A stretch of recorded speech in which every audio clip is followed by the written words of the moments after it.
31 अक्टूबर 2018 को स्वर्गीय सरदार वल्लभ भाई पटेल जी की 143वीं जन्म की वर्षगांठ पर प्रधानमंत्री नरेंद्र मोदी जी ने विश्व की सबसे ऊंची 182 मीटर ऊंची स्टैचू ऑफ यूनिटी का इनॉग्रेशन किया।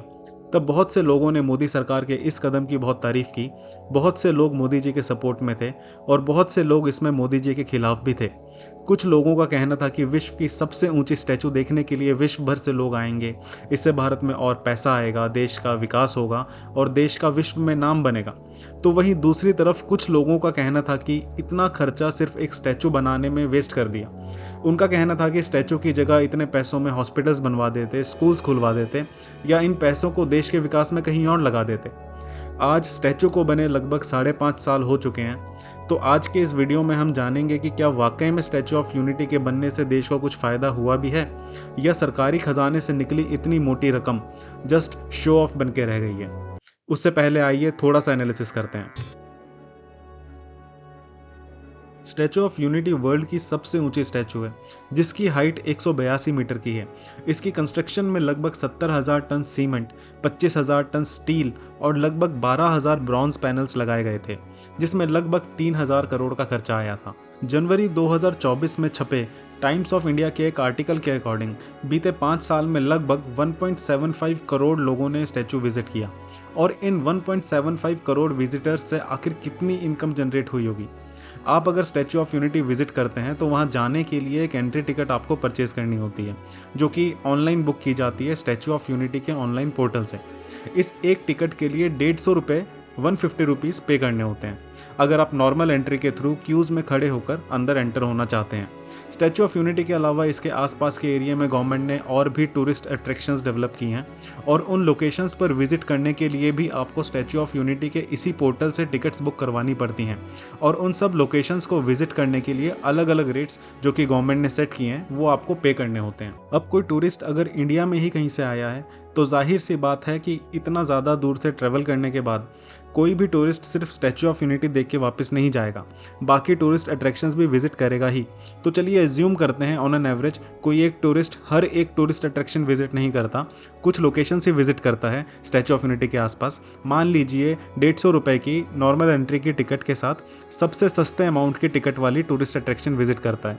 फॉर एग्जाम्पल मियावाकी फॉरेस्ट चला जाता है, जहाँ के लिए 50 रुपये देकर वो एंट्री ले लेता है और इसमें पार्किंग का कुछ 30 से 40 रुपये का अमाउंट वो पे करता है और इसी तरह से टोटल 240 रुपये की टिकट्स खरीदता है। तो अगर 1.75 करोड़ टूरिस्ट के हिसाब से कैलकुलेट करें तो अप्रॉक्सीमेटली 420 करोड़ रुपए की रेवेन्यू ऑलरेडी जनरेट की जा चुकी है बीते 5 सालों में। मेरा ये 420 करोड़ की रेवेन्यू का एजम्पशन कितना सही है ये हम ओपी इंडिया की एक रिपोर्ट से भी समझ सकते हैं। रिपोर्ट के मुताबिक बीते 5 सालों में स्टैचू ऑफ यूनिटी से 400 करोड़ की रेवेन्यू जनरेट की जा चुकी है और इस हिसाब से चलें तो अप्रॉक्सीमेटली 32 साल का वक्त और लगेगा 3,000 करोड़ रुपए रिकवर करने में, जो कि इसकी कंस्ट्रक्शन कॉस्ट है। आपको लग रहा होगा कि ये 32 साल का वक्त बहुत लंबा टाइम पीरियड है, लेकिन एक बात मैं आपको बता दूं, कोई भी मॉन्यूमेंट हज़ारों सालों के लिए बनाई जाती है। आज अगर आप ताजमहल का भी एग्जाम्पल लेंगे तो उसको भी बने आज अप्रॉक्सीमेटली 400 साल हो चुके हैं और अभी अगले कई 100 साल वो एक प्रोमिनेंट टूरिस्ट प्लेस बना रहेगा इंडिया की और इनकम जनरेट करता रहेगा। किसी भी मॉन्यूमेंट की हज़ारों साल की लाइफ होती है और अगर आप उससे हज़ारों साल इनकम जनरेट करते रहेंगे तो 32 साल का वक्त तो कुछ भी बड़ा वक्त नहीं है कंस्ट्रक्शन कॉस्ट रिकवर करने के लिए। मेरे हिसाब से तो ये स्टैचू बहुत ज़्यादा प्रॉफिटेबल रहने वाली है भारत के लिए। और इसमें हमको एक बात और ध्यान में रखनी चाहिए कि इन 5 सालों में कोविड की वजह से 8 महीने स्टैचू को बंद रखा गया था और 2021 में भी कोविड की वजह से काफ़ी कम लोगों ने स्टैचू विजिट किया। तो जाहिर सी बात है अगले 5 सालों में इससे बहुत ज़्यादा रिवेन्यू जनरेट होने वाली है और नंबर ऑफ विजिटर्स हर साल बढ़ते जा रहे हैं। साल 2023 में अब तक के सबसे ज़्यादा 50 लाख टूरिस्ट्स ने स्टैचू ऑफ यूनिटी विजिट किया। अब बहुत से लोग कहेंगे कि इस कैलकुलेशन में मैंने डेप्रिसिएशन और मेंटेनेंस कॉस्ट को तो इंक्लूड ही नहीं किया। तो उसमें मेरा ऐसा मानना है कि डेप्रिसिएशन और मेंटेनेंस कॉस्ट तो हर जगह आती ही है।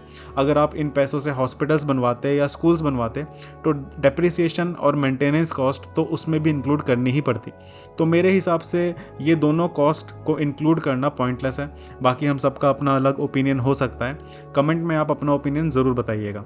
आइए अब बात करते हैं स्टैचू ऑफ यूनिटी से देश को हुए फ़ायदे और नुकसान की। शुरुआत करते हैं देश को हुए फ़ायदों से।